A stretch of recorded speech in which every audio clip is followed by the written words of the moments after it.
वैशाली बच्छाव यांना विनंती करते की त्यांनी आपल्या प्रमुख वक्त्या डॉक्टर प्रज्ञा दया पवार यांचा येथे यथोचित परिचय करून द्यावा।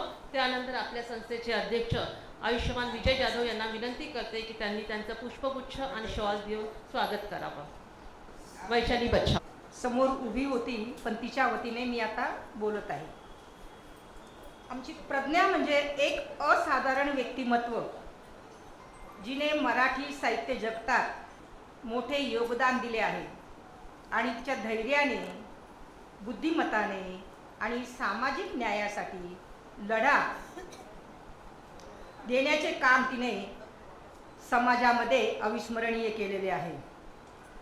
11 फेब्रुवारी 1966 मध्ये जन्मलेल्या डॉक्टर प्रज्ञा पवार या दिग्गज मराठी लेखक दया पवार यांच्या कन्या आहेत। दया पवार हे एक क्रांतिकारी मराठी लेखक आणि कवी होते, ते आपल्या सगळ्यांना माहीतच आहे। लेखिका म्हणून प्रज्ञाताईच्या कविता आणि लेखन आपल्या समाजाचे संघर्ष, अडथळे, स्वप्ने आणि आकांक्षा प्रतिबिंबित करतात। प्रज्ञाताई यांनी साहित्य आणि समाजकार्य दोघांमध्ये आपले नाव गाजवलेले आहे आणि त्या सर्व समाजासाठी एक आशेचा किरण व प्रेरणादायी व्यक्तिमत्व सध्या आहे। त्यांचे काही लिखाण त्यांनी केलेले आहे भरपूर, परंतु आता मी थोडक्यात काही वाचून दाखवते। अंतस्थ 1993 मध्ये आणि 4 मध्ये अंतस्थ लिहिलेलं आहे प्रज्ञाने। त्यानंतर उत्कट जीव घेण्या धगीवर हे 2002 मध्ये लिहिलेलं आहे। मी भिडवू पाहते समग्राशी डोळा हे 2007 मध्ये प्रकाशित झालेलं आहे। आर पार लईत प्राणांतिक हे 2009 आणि 10 मध्ये प्रकाशित झालेलं आहे। दृश्यांचा ढोबळ समुद्र 2013 मध्ये प्रकाशित झालेला आहे। हिल्लोळ हरवून आत बाहेरचा हे 2024 मध्ये नुकतंच प्रकाशित झालेलं आहे। प्रज्ञाने आमच्या कथाही लिहिलेल्या आहेत। अफवा खरी ठरावी म्हणून। त्यानंतर धादांत खैरलांजी 2007 मध्ये प्ले संपादन केलेलं आहे त्यांनी।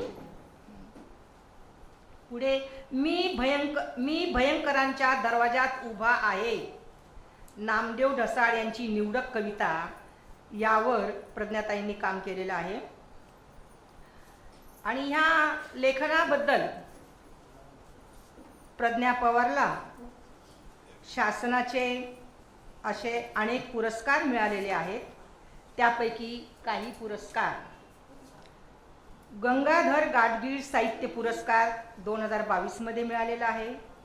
मातोश्री भीमाबाई आंबेडकर अवॉर्ड 2003 मध्ये मिळालेला आहे।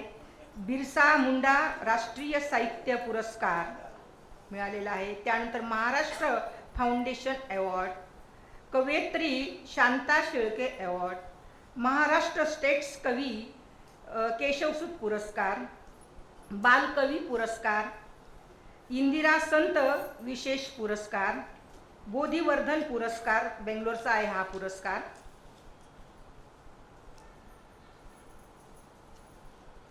महाराष्ट्र स्टेटचा ठोकळ विशेष पुरस्कार, वनिता समाज गुरव पुरस्कार दादर। त्याचप्रमाणे राष्ट्रीय आणि आंतरराष्ट्रीय स्तरावरील विविध प्रतिष्ठित साहित्य संमेलनांमध्ये त्यांनी अध्यक्षपद भूषवले आहे आणि त्यामध्ये त्यांचं योगदान आहे। जयपूर आंतरराष्ट्रीय साहित्य महोत्सव, त्या ठिकाणी त्या आमंत्रित वक्ता म्हणून होत्या 2008 मध्ये। त्यानंतर world book fair Moscow Russia येथे 2009 मध्ये वक्त आणि कविता वाचनसाठी त्यांना निमंत्रण होतं। Cardiff Wales United Kingdom of European Marathi संमेलनमध्ये 2009 मध्ये त्या वक्ता म्हणून त्यांना निमंत्रण मिळालेलं होतं। टाटा लिट फेस्ट 2018 वक्त आणि कविता वाचनसाठी निमंत्रण मिळालं होतं। सरकारला शासनाला परत केलेले होते, त्यामध्ये प्रज्ञा ही सर्वप्रथम होती। त्याबद्दल तिचं विशेष कौतुक. असं प्रज्ञा खरं म्हणजे या संस्थेला आमच्या मुलीसारखी आहे, परंतु असं भारदस्त वक्तृत्व आज आपल्याला अभ्यासू लाभलेलं आहे. त्याबद्दल मी या ठिकाणी प्रज्ञाचं अभिनंदन करते आणि आमचे अध्यक्ष विजय जाधव साहेबांना विनंती करते की त्यांना पुष्पगुच्छ देऊन तिला स्वागत करावं.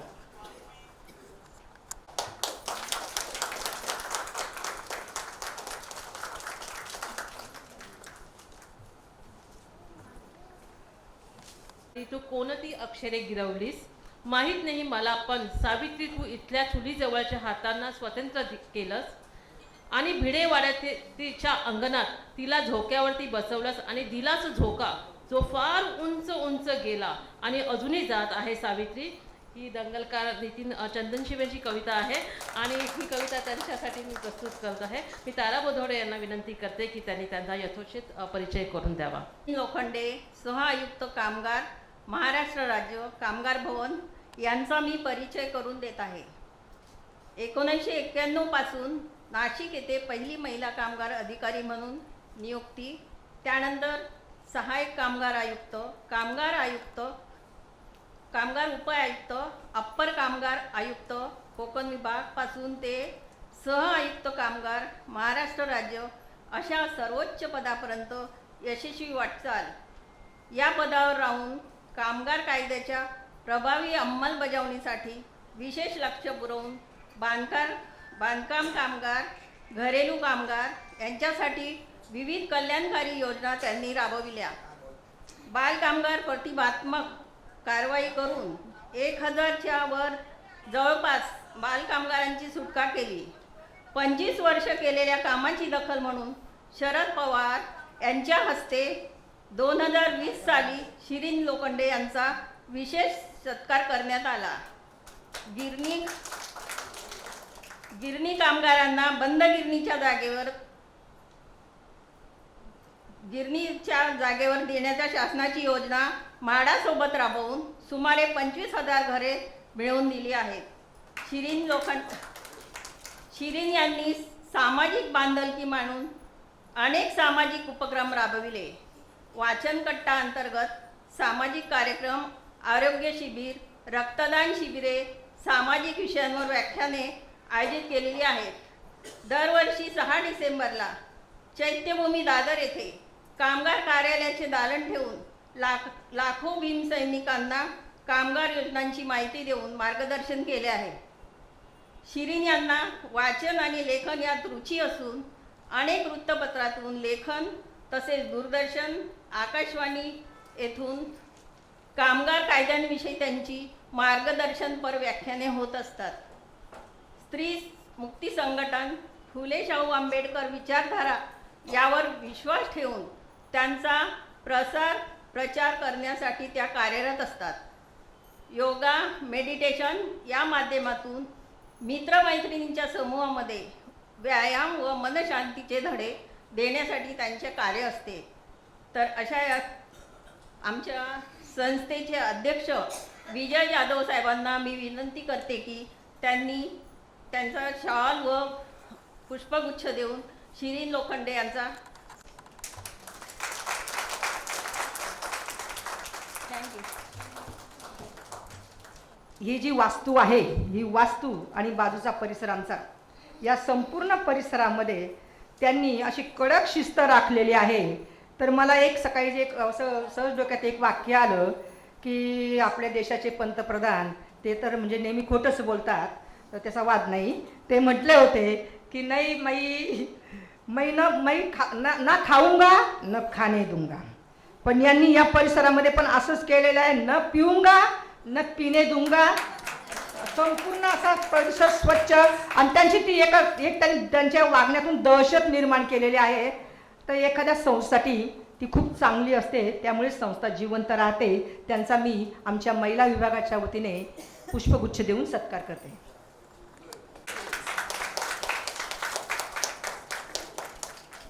जसा आज सावित्रीमाईंचा जन्मदिवस आहे, त्या जन्मदिवसाच्या निमित्ताने त्यांना अभिवादन करावं, कृतज्ञता व्यक्त करावी.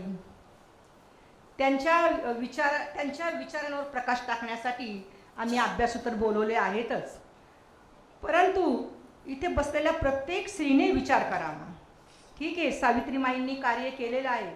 त्यांनी अतिशय त्या काळामध्ये अतिशय प्रतिकूल परिस्थितीमध्ये पुण्यासारख्या कर्मठ ठिकाणी शैक्षणिक, सामाजिक, सांस्कृतिक ही फार मोठी त्यांनी क्रांती घडवून आणलेली फुलेंच्या बरोबर. परंतु संपलं का सगळं? नाही. त्यांनी केलेलं आहे आणि आम्ही फक्त त्याची फळं उपभोगतो म्हणून त्या खुशीमध्ये राहायचं कारण नाही. आत्ता ही परिस्थिती, आता त्या बोलतीलच, पण मी सांगते सध्याची परिस्थिती सुद्धा अतिशय वाईट आहे. काम आपल्याला खूप आहे. सगळ्या घटनेची मोडतोड झालेली आहे, आपल्या संविधानाची मोडतोड झालेली आहे. मानसिक जातीयवाद हा खूप वाढलेला आहे. खूप काय पेपर बघा, काय खऱ्या बातम्या येत नाही आहेत, आपल्याला तेही माहीत आहेत. आणि या सगळ्यांसाठी आपण शांतपणे डोळे उघडे ठेवून बघणार का? आपण नेहमी म्हणतो मी सावित्रीची लेक आहे, सावित्रीची लेक आहे, भीमराज की मैं बेटी हूँ. जर सावित्रीची लेक आहे, भीमराज के बेटे आहोत, तर आपण आजच्या दिवशी या ठिकाणी जी समाजामध्ये, जी देशामध्ये जी भयानक परिस्थिती निर्माण झालेली आहे त्या परिस्थितीचा जरा तरी विचार करावा, आपण विचार करावा. आणि मी काय केलं पाहिजे, मी काय करू शकते, स्वतःला प्रश्न विचारा. आणि काही ना काही एक अंश तरी सामाजिक बांधिलकी जपून या ठिकाणी आपण त्या ठिकाणी काम करावं, सामाजिक कामाला हातभार लावावी, हीच खरं म्हणजे अपेक्षा, हाच उद्देश या कार्यक्रमामागचा आहे. माझ्या भगिनी याचा जरूर विचार करतील.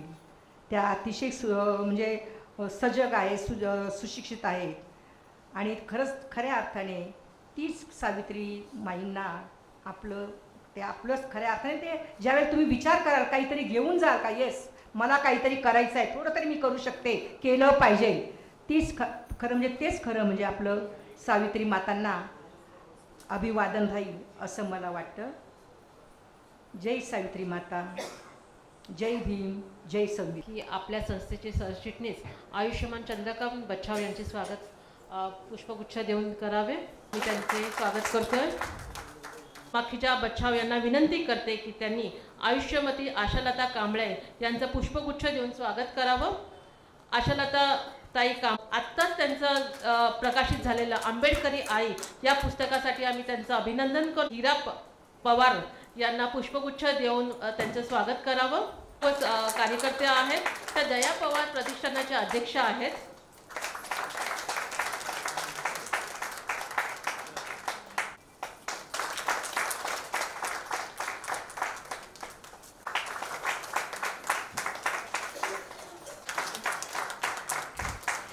सगळ्यांनाच दाखवला आणि आम्ही सगळ्याजणी म्हणजे आपण सगळेच खरं तर एका अर्थाने ती अंधाराची अतिशय जीर्ण शीर्ण अशी कात टाकून फेकून देऊन आम्ही एका नव्या युगाला सामोऱ्या गेलो, आजही जात आहोत आणि उद्याही जात राहू.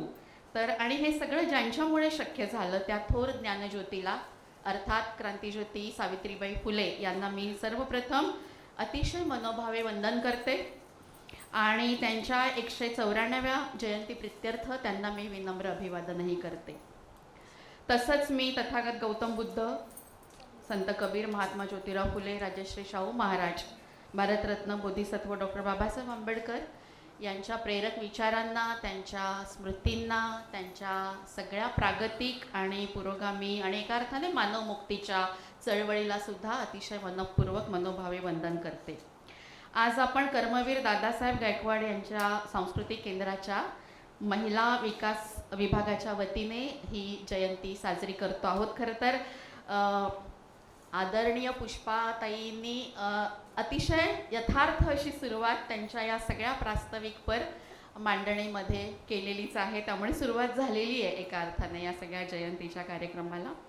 या विचार मंचावर आजच्या कार्यक्रमाचे अध्यक्ष आणि अर्थातच दादासाहेब गायकवाड सांस्कृतिक केंद्राचे अध्यक्ष आदरणीय विजय जाधव सर उपस्थित आहेत.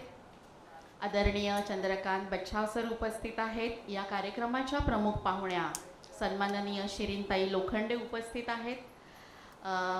मिनल अतिशय छान पद्धतीने तिने सगळी सूत्र हातात घेतलेली आहेत आणि या सगळ्या सभागृहामध्ये इतकी जण आहेत की मी कुणाकुणाचं नाव घेऊ कुणाचं घेऊ म्हणजे राहून जाईल, पण अगदी चटकन मला जे दिसतंय ते म्हणजे आमचे आदरणीय बोदवडे सर आहेत, तारा मावशी आहे, वानखेडे मावशी आहे, आई आहे, आशालताताई कांबळे आहेत, दिघेताई आहेत.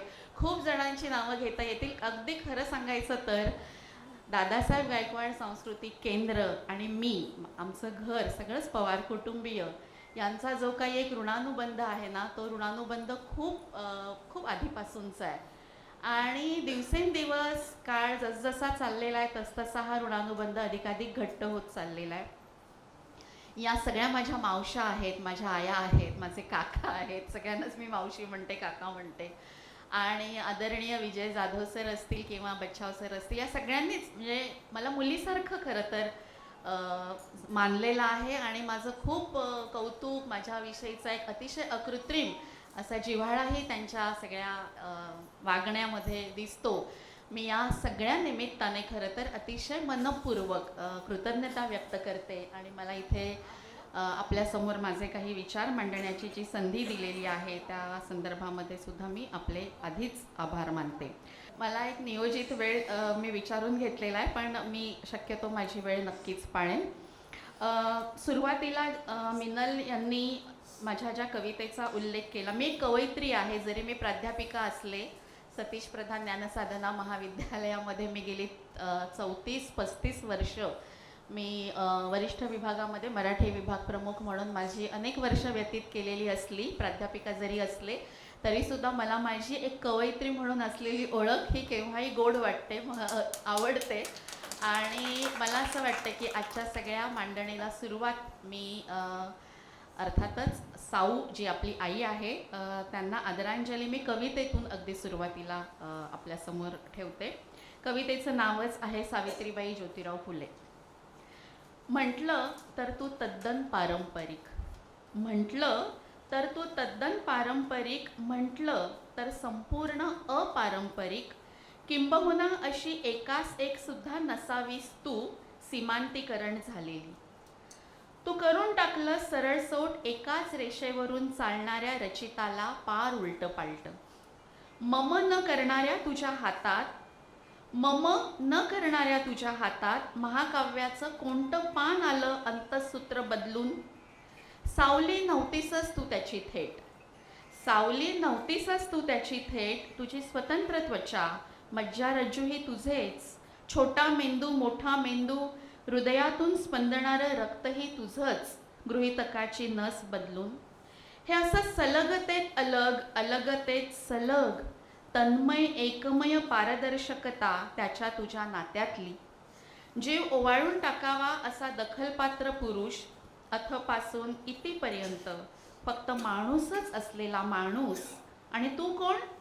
आणि तू कोण? पहिली ठिणगी विद्रोहाची, बाईच्या थडथडत्या काळजातली, खाजगी सार्वजनिक भौतिकाची कप्पेबंद सोय. तू नाकारलीस प्रतिसृष्टी महाकोडग्या सटवाईची, तू नाकारलीस प्रतिसृष्टी महाकोडग्या सटवाईची. भोगलेस सारे विराट विकल भोग एका अर्वाचीन बाईचे, उघड केलेस डावपेच दांभिक कर्मविपाकाचे. तू होतीस अंतर्बाह्य राजकारणी, तू होतीस अंतर्बाह्य राजकारणी. अभिमानानं मिरवण्याजोगं निखालस सत्य आता अहमहमिकेनं प्रदर्शित होतंय आलटून पालटून यच्चयावत सगळ्याच रंगांच्या भिंतीवर. तुझ्या चेहऱ्यावर पसरलेला तीक्ष्ण शांतपणा, ढळढळीत आडवी चिर कुंकवाची आणि डोळ्यातलं संपृक्त रसायन तू तोडलंस. सावित्रीमाय, तू तोडलंस पुराणातल्या सावित्रीचं गुळगुळीत मिथक. शिरोभागी चाललीस नवऱ्याच्या अंत्ययात्रेत हाती टिटवं धरून, तरी तू नाहीस माझ्यासाठी निव्वळ नवं मिथक नव्या परिवेशातलं. भाकरी थापता थापता तुला ऐकू आलं अराजक, भाकरी थापता थापता तुला ऐकू आलं अराजक. भाकरी थापता थापता तुला आला अक्षरांचा वास. कचकन दाताखाली खडा यावा, कचकन दाताखाली खडा यावा, न बिघडून जावी सगळी आतली चव. तशी तू जाणलीस उत्पत्ती स्थिती पार बिघडून गेलेली. सावित्रीमाय तू फोडून टाकलास एकदाचा तो सनातन मायावी आरसा, किंचाळत बाहेर आल्या पटापटा कितीतरी बाया, शोधू लागल्या पाळामुळांना, रचत राहिल्या स्वतःला तुकड्या तुकड्यातून अखंडित, माझ्या सकट, तुकड्या तुकड्यातून अखंडित माझ्या सकट. तर जवळपास बंधू भगिनींनो, जवळपास किती वर्ष झालेली आहेत आपल्याला सावित्रीबाई आपल्यातनं निघून गेल्या. आणि मला असं वाटतं की जवळपास हा काळ हा 150-200 वर्षांचा तर अगदी सहज आहे. कारण त्यांचा जन्मच 1800, मी चुकू नये म्हणून अगदी ते इकडे तिकडे होऊ नये, कारण महत्त्वाचे संदर्भ आहेत. 3 जानेवारी 1831 त्यांचा जन्म झालेला आहे आणि अर्थातच 10 मार्च 1897 त्यांचं निधन झालेलं आहे. अवघ्या 9व्या वर्षी त्यांचा विवाह ज्योतिराव फुले सोबत झाला. तेव्हा ज्योतिराव फुले 13 वर्षांचे होते. आणि आता हा जो सगळा इतका काळ गेलेला आपल्याला सगळ्यांना माहिती आहे की सातारा जिल्ह्यातला खंडाळा तालुका, नायगाव हे त्यांचं जन्मगाव जे आहे. आजही तिथे आपण एक स्मारक म्हणून बघतो. ते जिवंत स्मारक आहे. ते एका अर्थाने भारतातल्या स्त्रीमुक्ती चळवळीचं एक धगधगीत जिवंत असं स्मारक आहे. आणि हे स्मारक अर्थातच फक्त दगड, विटा, रेती, सिमेंट यांनीच तयार झालेलं स्मारक नाही आहे, तर सावित्रीबाईंच्या रूपाने अवघ्या भारतीय स्त्रियांनी जी कूस बदलली आणि ज्या पद्धतीने एक पूर्णपणे सावित्रीबाईंनी जे पहिलं पाऊल टाकलं असेल, ज्या दिवशी घराच्या बाहेर एक संपूर्णपणे शिक्षणाचा ओनामा करण्यासाठी आणि संबंध भारतीय ही जी समाजव्यवस्था आहे ती समाजव्यवस्था बदलण्यासाठी, तर भारतातल्या सगळ्या स्त्रियांचं सार्वजनिक जगण्याचा, सार्वजनिकरित्या त्यांच्या सगळ्या प्रवासाचाच तो काय म्हणायला पाहिजे, एक आरंभबिंदू म्हणायला पाहिजे असं आपल्याला दिसतं. मला सुरुवातीलाच आपल्याला एक सांगावंसं वाटतं की खरं तर आपल्याला ज्योतिराव फुले आणि सावित्रीबाई फुले असे वेगवेगळे दिसतच नाही. इतकं एकमय असं ते सगळं त्यांचं जोडपं आहे, ते नातं आहे, त्यांचं काम आहे. त्यामुळे सुट्ट्या पद्धतीने आपल्याला सावित्रीबाईंकडे किंवा त्यांच्या सगळ्याच क्रांती कार्याकडे पाहता येत नाही. ते एकमेकांशी जोडलेले, म्हणजे अगदी त्यांचा सगळा जो संघर्षाचा जो पट आहे ना, त्या सगळ्या संघर्षाच्या पटामध्ये असं कुठेही आपल्याला दिसत नाही की सावित्रीबाई तिथे नाही आहेत. आणि सुरुवातच जेव्हा झाली, म्हणजे ज्या काळामध्ये असं म्हणतो आपण की ज्योतिराव फुले हे सामाजिक सुधारणेचे प्रणेते, परंतु मला त्यांचं हे जे सगळं वर्णन आहे किंवा हे जे 2-3 शब्द आहेत त्या शब्दाचा थोडासा आपण पुनर्विचार करावा असं वाटतं की ते फक्त सामाजिक सुधारणेचे प्रणेते नाहीत, ते खऱ्या अर्थाने एक तत्वज्ञ आहेत. ते खऱ्या अर्थाने राजकीय भान हे जे त्या काळामध्ये त्यांनी दाखवलेलं आहे ते फार विलक्षण आहे. याचं कारण असं आहे की ज्या काळामध्ये ज्योती साऊंचं हे सगळं काम सुरू झालं तेव्हा बाकीचे समाजसुधारक काय करत होते किंवा बाकीचे समाजसुधारक काही काम करत नव्हते का, तर नक्कीच करत होते. शिक्षणाचा विचार त्यांनीही केलेला होता, परंतु ज्योतिराव फुले आणि सावित्रीबाईंचा शिक्षणासंदर्भातला विचार आणि तत्कालीन सगळ्या विचारवंतांचा म्हणता येईल किंवा समाजसुधारकांचा म्हणता येईल जो शिक्षणासंबंधीचा विचार आहे, जो शूद्रांना देण्यासंबंधातला सुद्धा तो फक्त आणि फक्त ज्योतिराव फुल्यांचाच होता. त्या काळामध्ये आपल्याला असं दिसतं की बाकीचे जे सगळे उच्चवर्णीय समाज सुधारक होते त्यांच्या समोर स्त्रीला शिक्षण द्यावं, बरोबर, कोणाला द्यावं, उच्चवर्णीय स्त्रियांना शिक्षण द्यावं, कशासाठी द्यावं, अक्षर ओळख व्हावी तिला, काव्यशास्त्र विनोदामध्ये तिला सहभागी होता यावं, कुणीतरी पाहुणे आले की ती दिवाणखाण्यामध्ये येऊ शकेल, ती थोडंसं गप्पा गोष्टींमध्ये काहीतरी एक रममाण होऊ शकेल. म्हणजे एका अर्थाने आपल्याला असं दिसतं त्या काळातली वसाहतवादी अशी जी एक स्त्री प्रतिमा होती ज्याला कलोनियल वाईफ असं म्हटलं गेलेलं आहे, ती कलोनियल वाईफच त्या काळातल्या तत्कालीन उच्चवर्णीय अशा सगळ्या समाजसुधारकांसमोर होती. अर्थातच ही जी सगळी पार्श्वभूमी आपण लक्षात घेतली तर आपल्याला असं लक्षात येईल की बघा तो काळ किती, म्हणजे पेशवाई बुडालेली आहे नक्की. 1818 मध्ये पेशवाई बुडाली, ईस्ट इंडिया कंपनीने सगळा कारभार हाती घेतला, परंतु तरी सुद्धा जसं मगाशी आपल्या पुष्पाताई म्हणाल्या की पुण्यासारख्या सनातन्यांच्या अत्यंत कर्मठ अशी मानसिकता असलेल्या त्या सगळ्या भूभागावर, त्या पुण्यासारख्या ठिकाणी अशा पद्धतीचं काम करणं, स्त्रियांसाठी, अस्पृश्यांसाठी शाळा काढणं, हे सगळे जे तपशील आहेत ते आपल्याला माहिती आहे, त्यामुळे मी त्याच्याविषयी फार काही बोलत नाही. परंतु मला असं वाटतं की त्यांच्या सगळ्या कामाचा जो सगळा प्रवास आहे ना, तो प्रवास जर आपण लक्षात घेतला तर काळाच्या खूप खूप पुढचं, अतिशय पुढची अशी पावलं ही ज्योतिराव फुले आणि सावित्रीबाई फुले यांनी उचललेली आहेत. आपण त्यांना असं म्हणतो किंवा वेगवेगळ्या विचारवंतांनी ज्योतिरावांच्या आणि साऊच्या सगळ्या कामाचं मूल्यमापन करताना किंवा त्यांच्याविषयी सांगताना असं म्हटलेलं आहे की पर्यायी संस्कृतीचे ते जनक होते. हे सगळं जोडपं जे आहे, हे जोडपं, ही जोडी, मॉडर्न काय म्हणूया, मॉडर्न कपल, आजच्या भाषेमध्ये जर म्हणायचं असेल, निखालस मॉडर्न कपल असं मी त्यांना वर्णन करीन. की आपणही विचार करू शकणार नाही किंवा आज जेव्हा मी माझ्यासारखी एक चळवळीचं बाळकडू घेऊन पुढे आलेली अशी माझ्यासारखी जी आजची स्त्रीसुद्धा जेव्हा विचार करते ना ज्योतिरावांच्या सगळ्या कामाचा आणि साऊच्या कामाचा, तेव्हा थक्क व्हायला होतं. आणि ज्या काळामध्ये त्यांनी हे सगळं केलं तो सगळा काळ जर बघितला, कारण प्रचंड अश्लाघ्य आणि अतिशय वाईट स्वरूपाची टीका ही ज्योतिरावांच्या सगळ्या कामाच्या संदर्भामध्ये सनातन्यांनी केलेली आहे, सावित्रीबाईंवर केलेलीच आहे. परंतु या सगळ्याला पुरून उरणं आणि तत्व आणि व्यवहार यामध्ये कुठल्याही प्रकारची फारकत न करणं, काय काय नाही केलं त्यांनी असं जर आपण म्हटलं तर, मी मगाशी जसं म्हटलं की पर्यायी संस्कृतीचे ते जनक होते. तर याची सुरुवातच झालेली आहे की क्षुद्राती क्षुद्र या सगळ्या वर्गाला, की जो वर्ग 96% आहे भारतातला, आणि उरलेलं जे आहे सगळं ही उतरंड आहे जातीची, त्याच्यात सगळ्यात वर बसलेलं जे लोटकं आहे ते छोटं आहे, ते 3.5% आहे फक्त.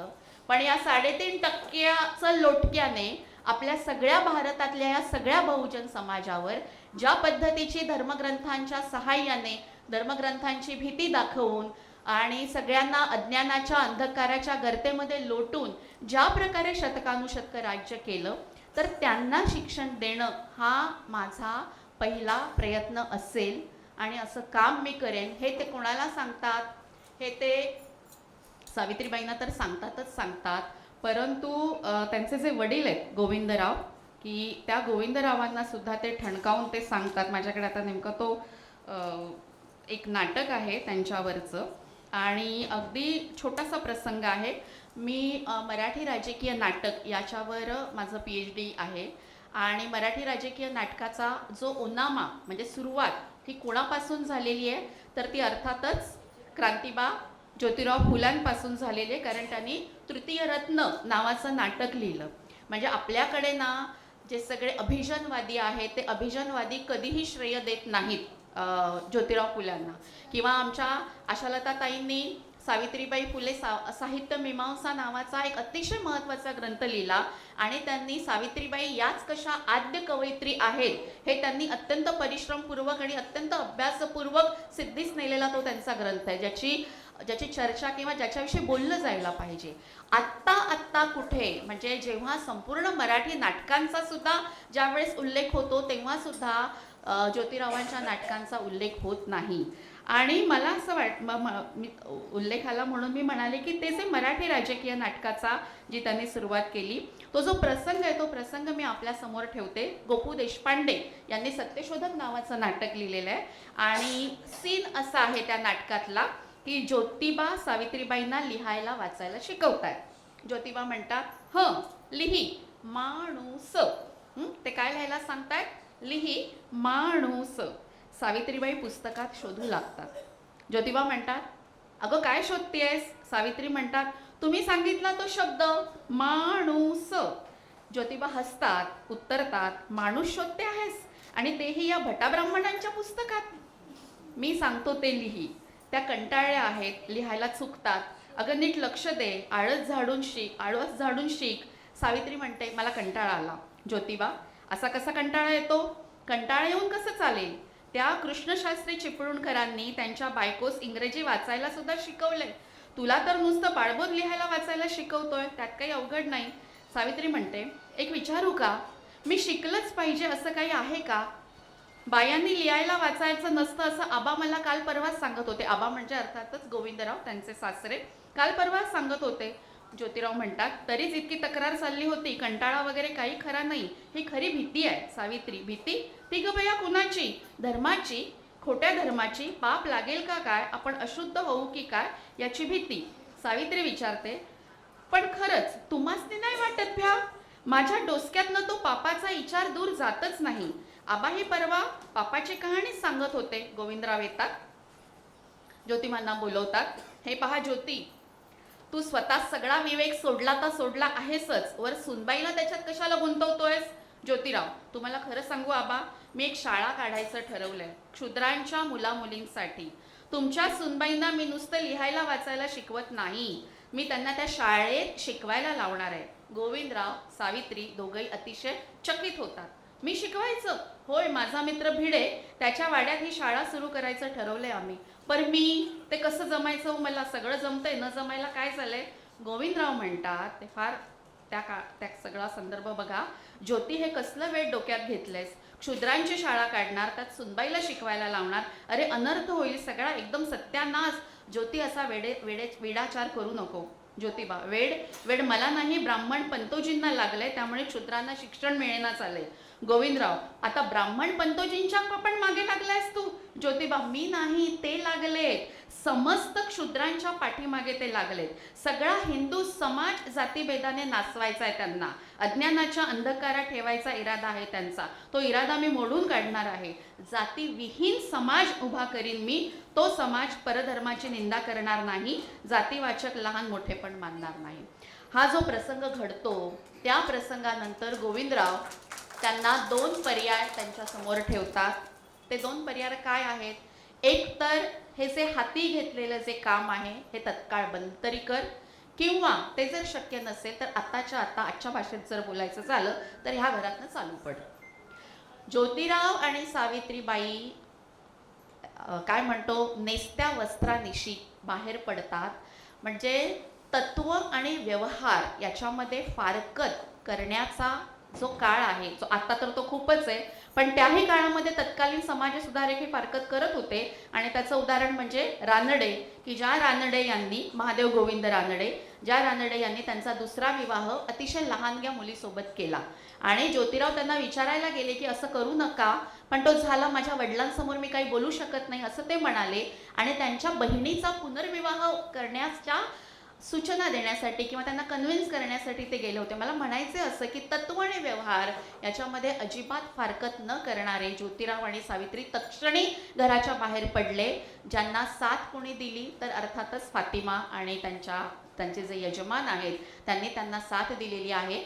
आणि ज्योतिरावांना ज्यांनी साथ दिली त्याच्यामध्ये अर्थातच सवर्णही होते, त्याच्यामध्ये मुस्लिम होते, त्याच्यामध्ये मराठा होते, त्याच्यामध्ये मातंग होते, त्याच्यामध्ये वेगवेगळ्या जातीचे लोक होते. परंतु पुन्हा एकदा असंच झालेलं आहे की वर्चस्ववाद्यांनी जेव्हा इतिहास लिहिला तेव्हा त्यांनी बहुजन समाजातल्या सहकाऱ्यांची नावं वगळली आणि ज्योतिरावांना कसं उच्चवर्णीय मंडळींनीच कशी मदत केली ते त्यांनी लिहिलेलं आहे. हा सुद्धा एक भाग आपल्याला लक्षात घेण्याजोगा आहे. मला असं म्हणायचं आहे की केवळ वरवरची डागडुजी करून, केवळ वरवरची मलमपट्टी करून हा समाज बदलणार नाही.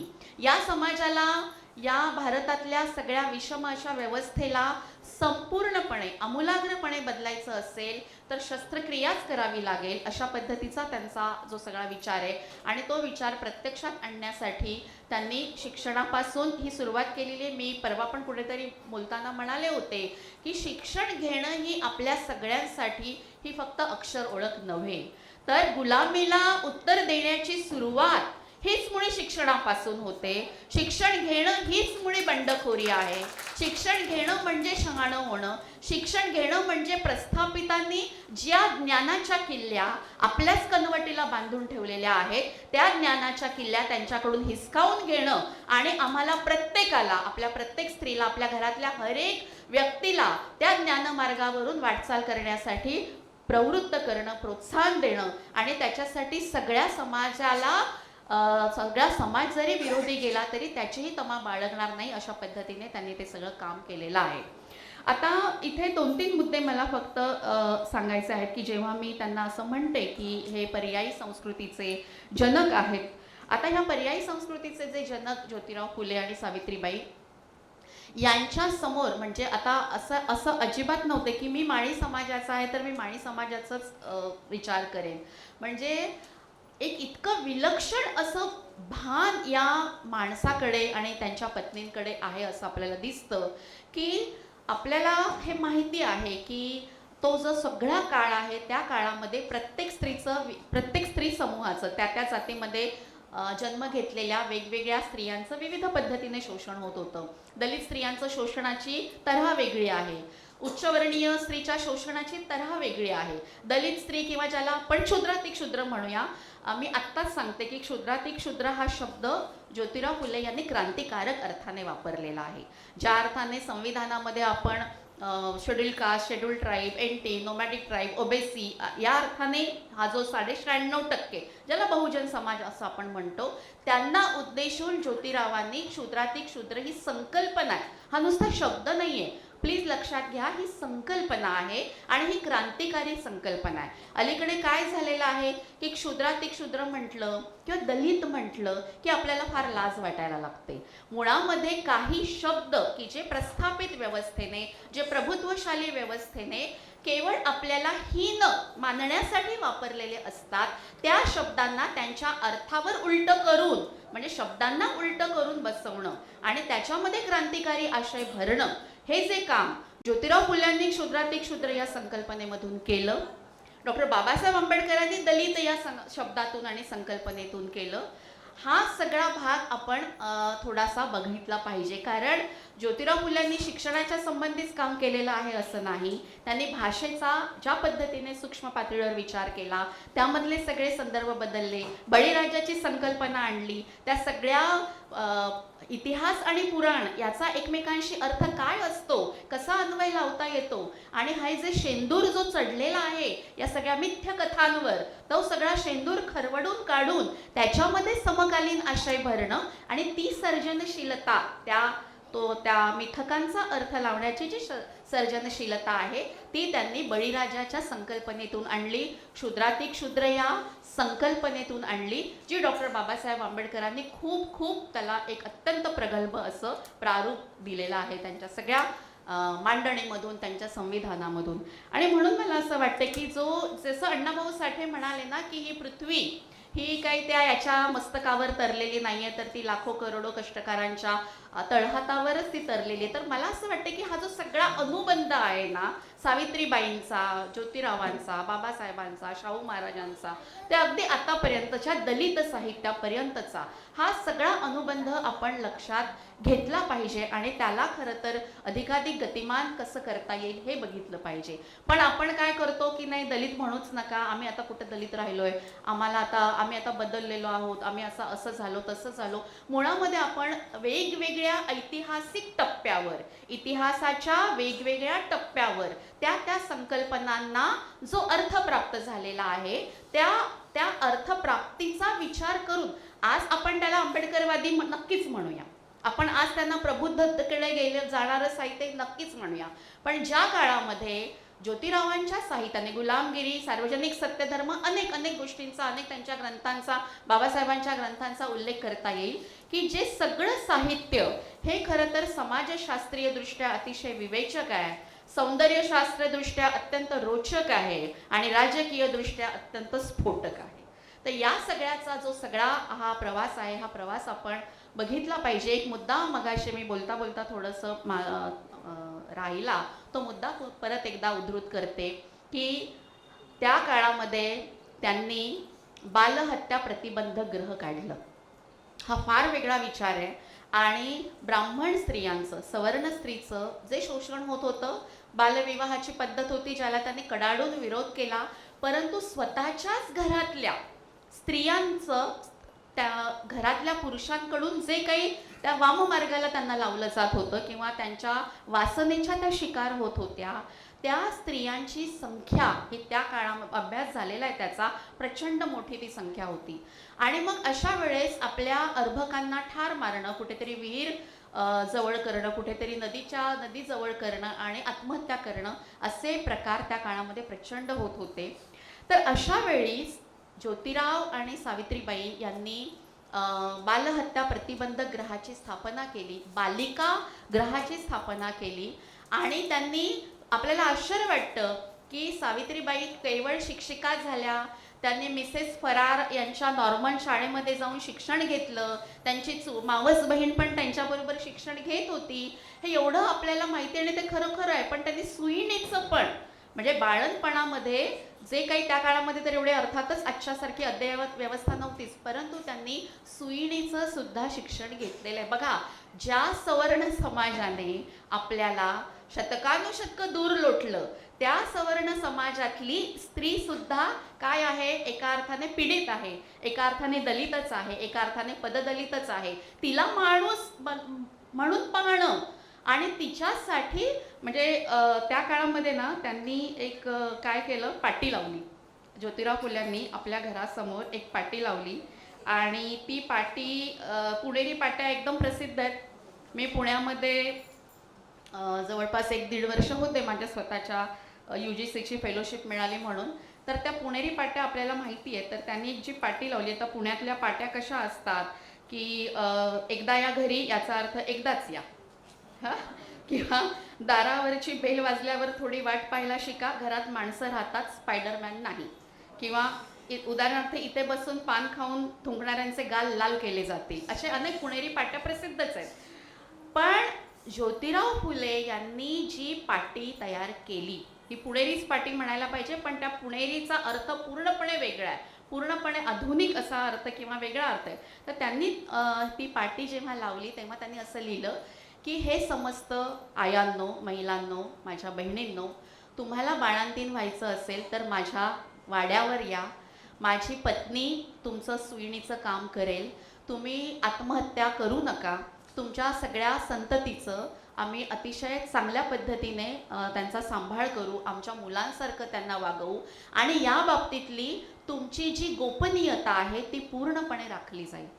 काय काम आहे म्हणजे आणि आपल्याला माहिती आहे की याच म्हणजे काशीबाई नावाची एक स्त्री, गाजलेलं हे प्रकरण, की काशीबाई अशी आत्महत्या करायला निघाली होती, ती उडी मारणार त्या लकडी पुलावरून खाली, आणि ज्योतिरावांना ते चाललेले असताना त्यांना ती दिसली, ते तिला घेऊन आले आणि ती रडायला लागली. आणि ती म्हणाली माझ्या हातून हे कसलं पातक घडलेलं आहे. तेव्हा तिला सावित्रीबाई समजावतात आणि म्हणतात की याच्यामध्ये तुझा काय दोष आहे वगैरे वगैरे. आणि याच ही जी संतती तिला झाली, हे जे मूल झालं, त्या मुलाला त्यांनी डॉक्टर यशवंत फुले असं नाव दिलं. त्यांना दत्तक घेतलेलं आहे आणि चक्क ज्योतिराव फुले यांनी मृत्यूपत्र तयार केलेलं आहे, होईल असं. म्हणजे किती आधुनिक होते बघा.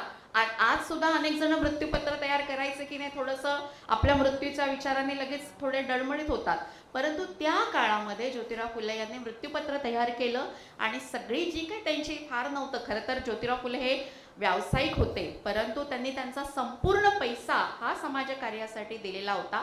परंतु पुढे जाऊन यशवंतला कुठल्याही पद्धतीने त्रास होऊ नये म्हणून त्यांनी ते सगळं मृत्यूपत्र तयार केलं. अर्थात जेव्हा त्यांचं निधन झालं, ज्योतिरावांचं निधन झालं, त्या निधनानंतर ज्योतिरावांच्या नातेवाईकांनी त्यांच्या या दत्तक पुत्राला अग्नी देऊ दिला नाही, तिथे गोंधळ झाला. आणि त्यावेळेस सावित्रीबाई पुढे आली. भारताच्या इतिहासामधलं, भारताच्या सगळ्या कालपटावरचं हे पहिलं उदाहरण असेल की सावित्रीबाई पुढे आल्या आणि त्यांनी आपल्या पतीच्या चितेला हाती टिटवं धरून नंतर त्यांनी अग्नी दिला. आणखी एक असंच उदाहरण आहे भारताच्या इतिहासातले की त्यांनी त्यांच्या मुलाचा सुद्धा आंतरजातीय विवाह केलेला आहे. म्हणजे आंतरजातीय विवाह करणं, त्यानंतर या सगळ्या सांस्कृतिक, साहित्यिक अशा सगळ्या संदर्भांना आधुनिक परिप्रेक्षात पाहणं, अनेक गोष्टी ह्या सगळ्या या जोडप्याने, या सातत्याने केलेल्या आहेत. मला तर एक प्रसंग पण आठवला की ज्यावेळेस यशवंतचा विवाह ठरला होता, त्यावेळेस जी वाग्दत्त त्यांची जी सून आहे त्या ज्योतिराव आणि सावित्रीबाई एकमेकांशी बोलताना असं म्हणाले की आपण काय करूया की तिला आत्ताच तिच्या वडिलांना सांगूया, आई वडिलांना, की तिला आमच्या घरी पाठवा, आमच्या वाड्यावर पाठवा, आमच्या घरी पाठवा. बाई वाड्यावर चला हा संदर्भ नाही अर्थातच, आमच्या घरी पाठवा. ती लहानगी आहे, यशवंत पण लहान आहे आणि होणाऱ्या नवरा बायकोंचं एकमेकांशी चांगली ओळख झाली पाहिजे, एकमेकांना ते परिचित झाले पाहिजे, त्यांनी एकमेकांशी संवाद केला पाहिजे. आज लिव्ह इन रिलेशनशिप ही फार इन थिंग आहे, हो,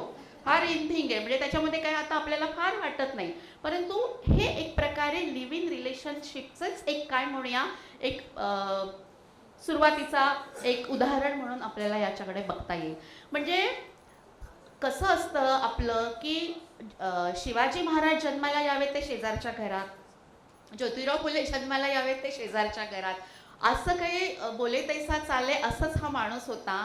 आणि जे जे करायचे, जे कागदावर मी लिहिलेलं आहे ना ते मी स्वतः जगून बघेन, जे मी मांडतो आहे ना ते मी स्वतः आचरणात आणेन. तर अशा प्रकारचा मी मगापासून जे सांगते की पर्यायी संस्कृतीचे जनक डॉक्टर गेल ऑम्वेट नावाच्या खूप मोठ्या विदुषी आपल्याला सगळ्यांना माहिती आहे. आपण सगळेजण अतिशय सुजाण आणि चांगले वाचणारी माणसं माझ्यासमोर आपण सगळेजण बसलेला आहात. तर गेल ऑम्वेट यांनी सावित्रीबाईंबद्दल आणि ज्योतिरावांबद्दल बोलताना असं एक विधान केलेलं होतं की यांनी भारतीय कुटुंब संस्थेची पुनर्रचना केलेली आहे. आता म्हणजे काय भारतीय कुटुंब संस्थेची पुनर्रचना करणं म्हणजे काय, तर अर्थातच भारतीय कुटुंब व्यवस्थेमध्ये जी पितृसत्ताक व्यवस्था आहे, जी पुरुष सत्ताक व्यवस्था आहे, त्या सगळ्या पितृसत्ताक आणि पुरुषप्रधान व्यवस्थेला आपल्या स्वतःच्या कृतीनेच काय करणं, प्रश्नांकित करणं, छेद देणं आणि पुढे नेणं. आपल्या सगळ्यांना हे माहिती आहे की सावित्रीबाई आणि ज्योतिरावांना स्वतःचं मूल होऊ शकलं नाही आणि काही काळ गेल्यानंतर स्वतः सावित्रीबाईंनी त्यांच्यासमोर आपल्या पतीसमोर एक पर्याय ठेवला दुसरा विवाहाचा. त्यावेळेस ज्योतिराव म्हणाले की पण तुझ्यातच दोष आहे कशावरून, दोष माझ्यातही असू शकतो ना, त्यापेक्षा सावित्री तू असं का नाही करत, तू दुसरा विवाह कर, मला सौता बनायला चालले, मी सौता बनलं तर मला चालेल. आता मी सौता बनायला आनंदाने तयार आहे, हे माझं वाक्य नाही, हे ज्योतिरावांचं वाक्य आहे. सगळ्या ज्योतिराव फुल्यांच्या संपूर्ण कामाचा अत्यंत कसून बारकाईने अभ्यास करणाऱ्यांनी हे उद्धृत करून ठेवलेलं आहे की मी आनंदाने सौता बनायला तयार आहे. भारतीय पुरुषाची जी मानसिकता आहे ना, त्या भारतीय पुरुषाच्या मानसिकते ज्यांच्यामध्ये त्यांनी काय आणि किंवा आम्ही स्त्रियांनी काय, हा खरोखर सावित्रीबाई चकित होऊन बघायला लागल्या की हा काय वेड्यासारखं माझा नवरा बोलतोय, हे कसलं विधान करतोय, आणि रागे पण भरल्या असतील त्या त्यांना की काय बोलताय तुम्ही हे सगळं. म्हणजे शब्द सुद्धा आपल्याला सती हा शब्द माहिती आहे, आपल्याला सवत हा शब्द माहिती आहे. आजही ग्रामीण भागामध्ये असू शकतात सवती आणि सवतीला प्रेमाने वागवणाऱ्या पण बायका असतात, शहरामध्ये पण असू शकतात, पण ते चोरून लपून असू शकतात. परंतु जे सगळे शब्द आहेत ना आपले, ते शब्द सुद्धा पितृसत्ताक व्यवस्थेने किती प्रभावित होतात, किती अंकित झालेले असतात. त्यामुळे ते असं म्हणाले की एक तरी माईका लाल आहे का की जो सता गेलेला आहे आपल्या पत्नीसाठी. म्हणजे सता हा शब्द काय, सवत, मी सवता व्हायला तयार आहे असं म्हणणं काय, हे सगळं जर आपण विचार केला तर आपल्या लक्षात येतं की हा माणूस हा स्त्रीकडे ना पत्नी म्हणून बघणं जरी असलं तरी सुद्धा एक जिवंत हाडामांसाची व्यक्ती, एक माणूस म्हणून तो आपल्या पत्नीकडे आणि समस्त आपल्या आया बायांकडे, आपल्या सगळ्या स्त्री वर्गाकडे बघत होता. आणि या अर्थाने त्यांनी संपूर्ण म्हणजे शिवाजी महाराजांचा सुद्धा जो पोवाडा त्यांनी लिहिला, त्या शिवाजी महाराजांच्या पोवाड्यामध्ये सुद्धा कुळवाडी भूषण ही शिवाजी महाराजांची प्रतिमा त्यांनी अधोरेखित केलेली आहे. म्हणजे त्यांच्या राष्ट्र नावाची जी संकल्पना ज्योतिरावांच्या आणि सावित्रीबाईंच्या डोळ्यासमोर राष्ट्र कसं असावं, कसं घडतं राष्ट्र किंवा कसं घडायला पाहिजे, तर ज्या राष्ट्रामध्ये 4 घटक, शेतकरी समाज असेल, कष्टकरी समाज असेल, तमाम स्त्रिया असतील आणि अर्थातच सगळा वंचित वर्ग आहे, या सगळ्या 4 घटकांचा जेव्हा आपण विचार करू आणि जेव्हा त्यांना आपण विकासाच्या मध्यवर्ती प्रक्रियेमध्ये आणू तेव्हाच ते राष्ट्र होईल. आणि त्या राष्ट्रामध्ये त्यांनी 2-4 जे मुद्दे त्यांच्यासमोर होते, ते मुद्दे असे होते की सगळ्या वंचित समाजातून विदुषी आणि विद्वान निर्माण झाले पाहिजेत. ते ओपिनियन मेकर्स असले पाहिजेत की त्यांनी चर्चा केली पाहिजे, त्यांनी वितंडा केली पाहिजे, त्यांनी वादविवाद घातले पाहिजेत, त्यांनी संवाद पुढे नेला पाहिजे आणि सगळ्या समाज मनाला एक शेप देता येईल अशा पद्धतीचं, ज्याला आपण काय म्हणूया, एक अशा पद्धतीचं विचार विश्व त्यांनी निर्माण केलं पाहिजे की जिथे ते अग्रस्थानी असतील. आणि अर्थातच डॉक्टर बाबासाहेब आंबेडकरांनी त्यांच्या संपूर्ण संविधानामधून जी एक मूलभूत गाभ्याची जी मांडणी केलेली आहे, सामाजिक न्याय आहे, समता आहे, अनेक अनेक गोष्टी आपल्याला सांगता येतील, फ्रॅटर्निटी आहे, इक्वॅलिटी आहे, अनेक गोष्टी, या सगळ्यांना धरून राष्ट्र नावाची संकल्पना ही इतक्या आधी ज्योतिराव फुले आणि सावित्रीबाई फुले यांनी रचलेली आहे असं आपल्याला म्हणता येईल आणि असं आपल्याला दिसतं. आणि या सगळ्या संदर्भामध्ये म्हणजे 2 मुद्दे अजून आहेत माझ्या मुद्द्यांमध्ये. ते असे की किती वेगवेगळ्या पद्धतीने त्यांचा गौरव केलेला आहे की त्यांना असा प्रश्न विचारला, कोणाला, सावित्रीबाईंना, जेव्हा त्यांची शाळा सुरू झाली, धडाडीने काम चालू झालं. म्हणजे गंमत बघा, ज्या भिडेवाड्यामध्ये सावित्रीबाईंनी क्रांतीची मशाल धगधगीत ठेवली, त्या भिडेवाड्याच्या समोर काय आहे तर अर्थातच दगडूशेठ हलवाई यांचं काय आहे, गणपती मंदिर आहे. अलीकडे गणपतीच्या आणि या सगळ्या काळामध्ये आपण कुठलाही पेपर काढा, हजारो स्त्रिया तिथे अथर्व शीर्ष वाचत बसलेल्या असतात. म्हणजे ज्या सावित्रीने आणि सगळ्या या मंडळींनी आपल्याला एका सगळ्या अज्ञानातून बाहेर काढलं, म्हणजे लाजही वाटत नाही किंवा शिक्षणाचा अर्थही आपल्याला कळत नाही. मग गुरुचरित्र वाचणं, एखाद्या बाबाच्या सत्संगाला जाऊन बसणं, म्हणजे संपूर्णपणे आज जे काही चाललेलं आहे ना, म्हणजे विशेषतः बोलू नये असं, पण ओबीसी समाजामध्ये जे प्रचंड प्रमाणामध्ये जे हिंदुआयझेशन झालेलं आहे आणि खूप मोठ्या प्रमाणामध्ये आपण हे सगळं बघतो. कारण आजची सगळी जी व्यवस्था आहे ती व्यवस्था कुठेतरी त्यांना असं म्हणते की पण नाही, तुम्ही बौद्धांच्या वरचेच आहात ना, म्हणजे तुम्ही वर आहात, म्हणजे तुम्ही आमच्या जवळ आहात. म्हणजे हे जे सगळं साटलोटं आहे, असं साटलोटं करून ध्रुवीकरण करायचं आणि त्या ध्रुवीकरणामधून कधीही हा जो सगळा वर्ग आहे तो वर्ग त्या सगळ्या राजकीय प्रक्रियेमध्ये कसा येणार नाही अशा पद्धतीची काळजी किंवा अशा पद्धतीचे घाणेरडे खेळ हे जसे त्या काळात चालू होते तसेच आजही चालू आहेत असं आपल्याला दिसतं. आणि अनेकदा त्यांना त्यांच्या मुलाखती घेतल्या गेल्या.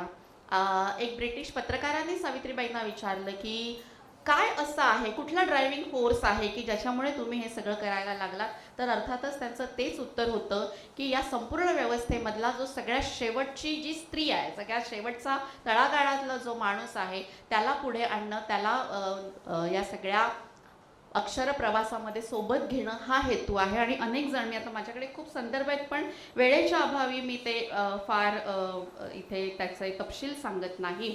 आणि म्हणून सावित्रीबाईंचा जो छळ झाला, आपल्याला फक्त शाळेमध्ये हे माहीत असतं, हौद खुला केला, शेण फेकलं, अमुक फेकलं. म्हणजे कसं आहे ना की जी स्त्री बंड करून उठते, जी स्त्री अरेला कार्य करते, जी स्त्री विद्रोह करते, तर या संपूर्ण व्यवस्थेचा एक आवडता गलिच्छ खेळ आहे तो म्हणजे तिचं चारित्र्य हनन करणं. आजच्या भाषेमध्ये बोलायचं झालं तर तिला ट्रोलिंग करणं. ते कधी प्रत्यक्षपणे किंवा कधी अप्रत्यक्षपणे.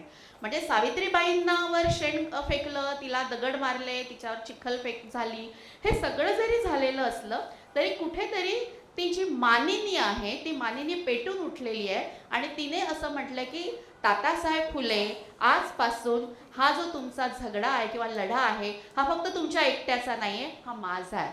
म्हणजे सावित्रीबाई ही याच्यामध्ये भागीदारी करत होती. कशाची भागीदारी? संपूर्ण पर्यायी व्यवस्थेची, पर्यायी संस्कृतीची भागीदारी करणं, सहभागित्व निभावणं. आणि हे सहभागित्व निभावण्यासाठी, ही भागीदारी करण्यासाठी अर्थातच स्वतःला सक्षम बनवणं, स्वतःला तितकं स्वतःचं उन्नयन करणं हे सोपं नाही आहे. हे अजिबात सोपं नाही आहे. म्हणजे मला असं वाटतं की माझ्यापेक्षा माझी आजी, माझी खापर पणजी हे किती ग्रेट असेल की बाबासाहेबांनी नुसतं एक आवाहन केलं काय की काय करा, फेकून द्या हे सगळे हिंदू देव देवता, यांनी काही दिलेलं नाही. आणि माझ्या सगळ्या, त्यांना मी अडाणी म्हणणार नाही, त्या अडाणी अक्षर नव्हतं त्यांना ज्ञात, कारण व्यवस्थेने छिनून घेतलं होतं सगळं. परंतु त्यांच्यामध्ये जी एक मूलभूत शहाणीव होती आणि ज्ञानाची जी आस होती, त्यांनी लगेच बाबासाहेबांचं त्या सगळ्या स्त्रियांनी ऐकलं, ते सगळे एका फडक्यात गोळा केले आणि फेकून दिले. म्हणजे हे सोपं नाही आहे. सावित्रीबाईंना ज्योतिराव अतिशय स्ट्रिक्ट होते, कठोर पण होते.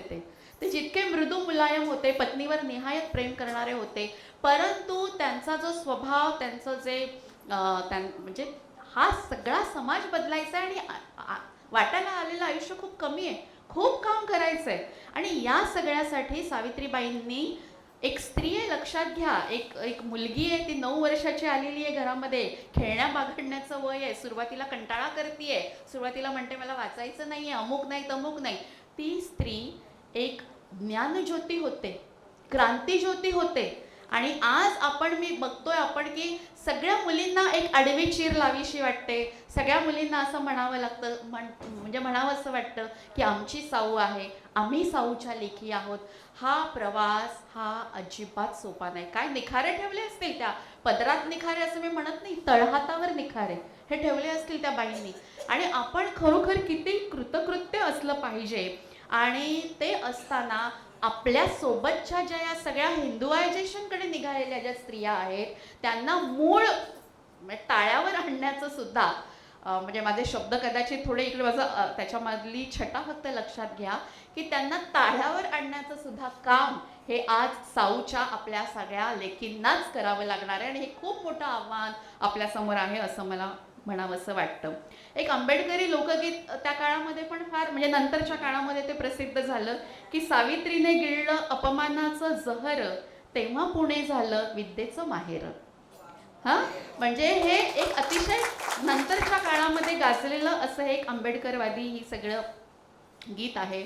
आणि मला असं म्हणावंसं वाटतं, शेवटाकडेच मी येते, पण शेवटाकडे येत असताना 2 मुद्दे, की सावित्रीबाईंच्या आणि ज्योतिरावांच्या शाळेमध्ये घडलेली जी मुलं आहेत, ती मुलं काय प्रगल्भ पद्धतीने विचार करत होती, कशी चिकित्सा करत होती, याचं उदाहरण म्हणजे मुक्ता साळवे. हे गाजलेला निबंध आहे मुक्ता साळवे यांचा. आणि हा मुक्ता साळवेंचा निबंध हा ती मुलगी फक्त 4थीत आहे आणि 4थीत असताना तिने तो निबंध लिहिलेला आहे. मी फक्त तो तिच्या शब्दात, निबंध पूर्ण मी वाचत नाही, काही वाक्य मी फक्त आपल्यासमोर ठेवते. मुक्ता साळवे म्हणते आहे, लाडू खाऊ ब्राह्मण लोक म्हणतात की वेद ही आमचीच मालमत्ता आहे. वेद जर ब्राह्मणांसाठी आहेत तर आम्हासाठी काही नाही. हे भगवान, तुझकडून आलेला कोणता धर्म तो आम्हास कळीव, म्हणजे आम्ही सर्व त्याचा सारख्या रीतीने अनुभव घेऊ.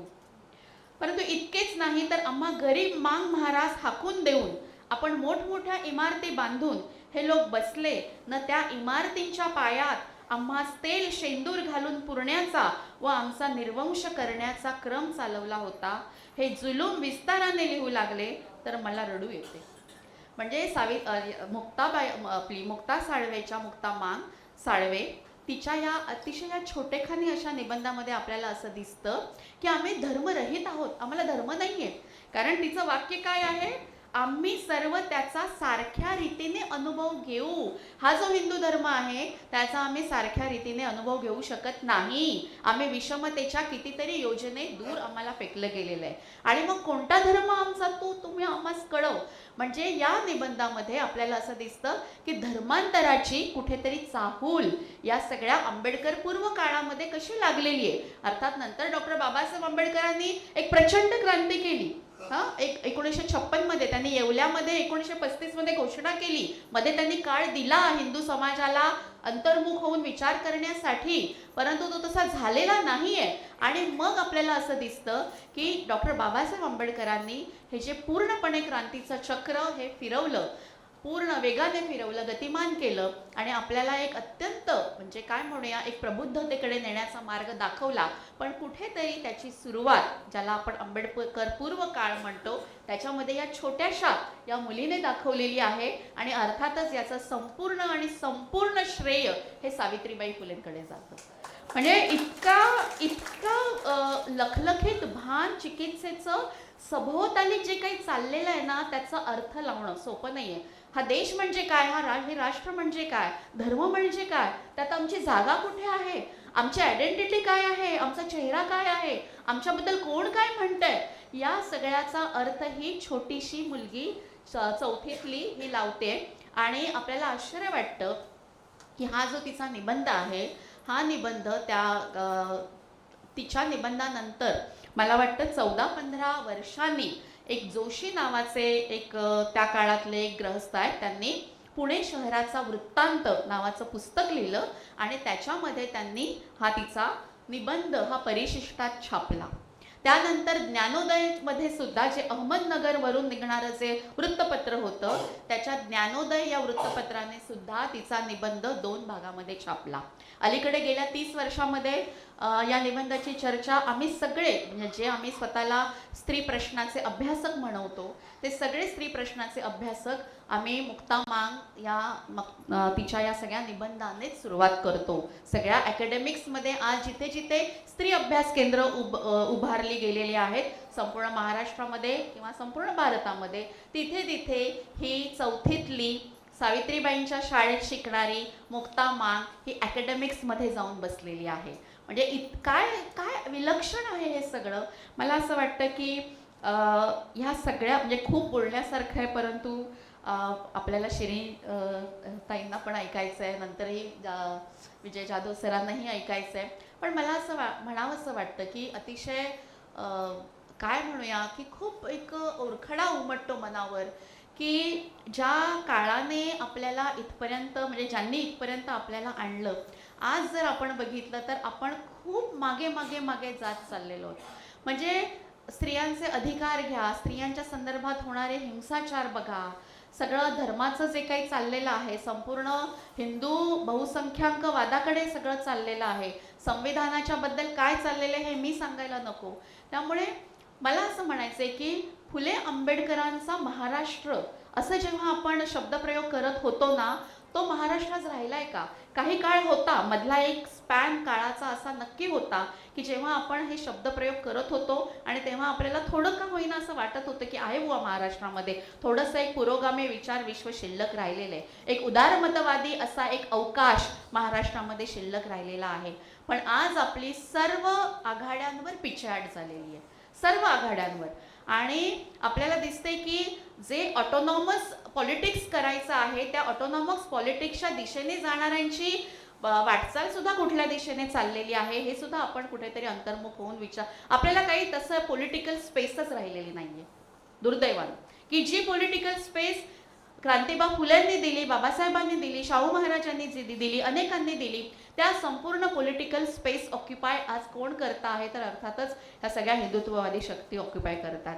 म्हणजे परवाच दिवशी आशालता ताईंनी आंबेडकरी आया या ग्रंथाचं प्रकाशन झालं, त्यावेळेस बोलताना डॉक्टर भालचंद्र मुणगेकर सर असं म्हणाले की एकेकाळी रिडल्सवर 5-5 लाखांचे मोर्चे निघाले, किंवा खैरलांजी सारखं अतिशय दृश्यंस असं जातीय हत्याकांड घडलं, तेव्हा दलित नेतृत्वाशिवाय, आंबेडकरी नेतृत्वाशिवाय लाखोंच्या संख्येने महाराष्ट्रामध्ये वेगवेगळ्या ठिकाणी निदर्शनं झाली. आमच्या भगिनींनी तर मंत्रालयाच्या 6व्या मजल्यावर जाऊन निदर्शनं केली, भीमाच्या लेकींनी त्यांनी त्यांचं काम केलं.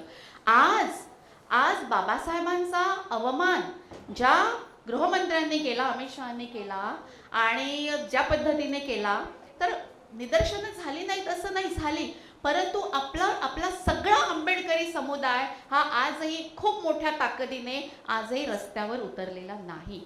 हे वाईट आहे, हे वाईट आहे. हे खूप म्हणजे आपल्या सगळ्यांनीच जरा थोडासा अंतर्मुख होऊन या सगळ्याचा विचार करावा असं मला म्हणावंसं वाटतं. आणि सगळ्या दुर्दैव हा शब्द मला आवडत नाही, परंतु खेदाने म्हणते मी, खेद आणि खंत या भावनेने म्हणते की आज सगळ्या राजकीय पक्षांना भक्ती संप्रदायाची लागण झालेली आहे, स्त्रियांच्या संदर्भातल्या हिंसक, शाब्दिक हिंसा सुद्धा हिंसा असते, त्याची लागण झालेली आहे.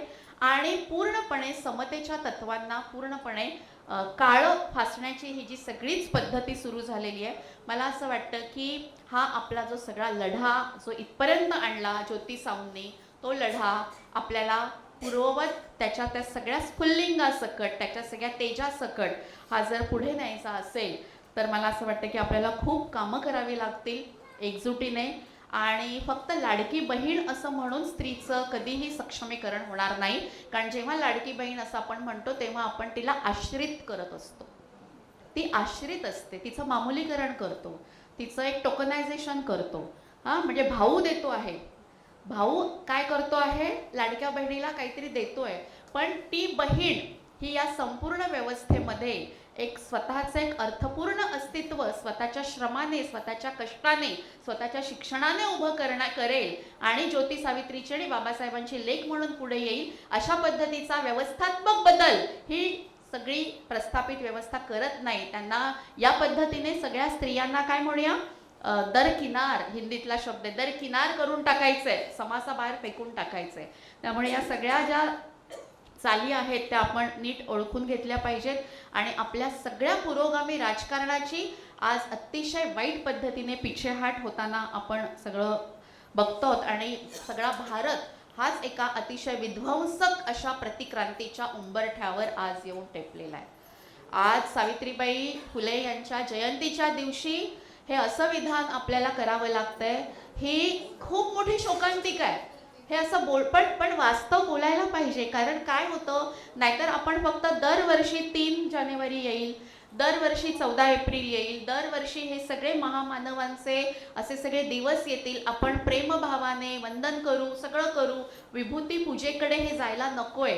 या शेवटी प्रतीकं सुद्धा फार महत्त्वाची असतात, पण ती प्रतीकं आपल्याला विभूती पूजेकडे न नेता एका क्रांतीच्या दिशेने जोपर्यंत आपल्याला घेऊन जात नाहीत तोपर्यंत प्रस्थापितांमध्ये आणि आपल्यामध्ये काहीच फरक राहणार नाही. कारण ते सुद्धा बाबासाहेबांचं आणतातच, परंतु ते कसं आणतात तर सगळे संदर्भ तोडून आणतात. सावित्रीबाईंना सगळे संदर्भ छाटून आणतात, ज्योतिरावांना सगळे संदर्भ छाटून आणतात. तुकड्या तुकड्यात त्यांना सगळे हवेत, तुकड्या तुकड्यामध्ये त्यांना ज्योतिराव हवे, तुकड्या तुकड्यांमध्ये बाबासाहेब हवे, तुकड्या तुकड्यांमध्ये सावित्रीसारखी अत्यंत क्रांतिकारी स्त्री हवी.